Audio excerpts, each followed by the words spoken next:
కాకపోతే శుక్ల అంబరధరం విష్ణుం శశివర్ణం అంటే చాలా తెల్లటి వాడైనటువంటి శుక్ల అంబరము తెల్లటి వస్త్రాలు ధరించినటువంటి వాడు, శశివర్ణం చంద్రుడి వర్ణం కలిగినటువంటి వాడు, చతుర్భుజం అయినటువంటి వాడైన విష్ణుం అని చక్కగా విష్ణువు యొక్క నామం చెప్పేశారు దాంట్లో ఆ శ్లోకంలో.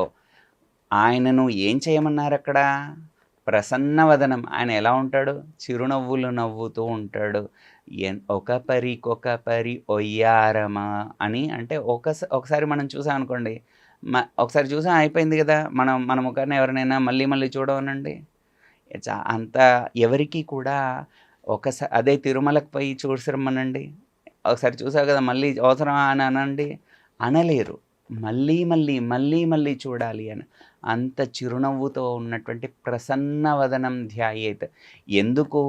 ఎవడైతే ప్రసన్నవదనాన్ని ధ్యానిస్తాడో మనం మనస్సు లోపల అంటే చాలా కోపంగా ఉన్నవాడిని ఏమంటాం? బాగా ఉప్పులు కారాలు తింటున్నావా అంటారు. అదే లోపలికి ఏదైతే ప్రసన్నవదనాన్ని మనస్సులో ధ్యానం చేస్తే నీ లోపల కూడా ఒకసారి తిరుమల స్వామి అనగానే ఎలా మీ మనస్సులో ఏదైతే వచ్చిందో ఆనందం కలిగిందో అదేవిధంగా ఏ పని చేసినా ఏ పనిలో ఉన్నా కూడా ప్రహ్లాదుడిలాగా ప్రతి క్షణము ఈ శ్లోకాన్ని స్మరించుకోవచ్చమ్మా. ఎక్కడ ఉన్నా కూడా ఈ శ్లోకాన్ని స్మరించుకోవచ్చు.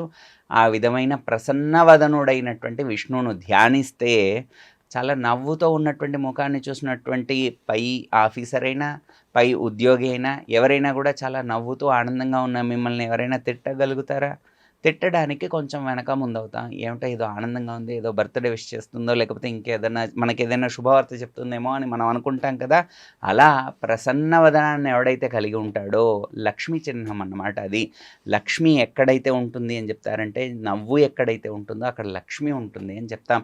ఆ విధంగా దాన్ని ధ్యానించినటువంటి వాడికి ఏ ఆపద కూడా సర్వ విఘ్నోపశాంతయే. ఒక విఘ్నం కాదు, అన్ని విఘ్నాలు తొలగిపోతాయని చెప్తారన్నమాట.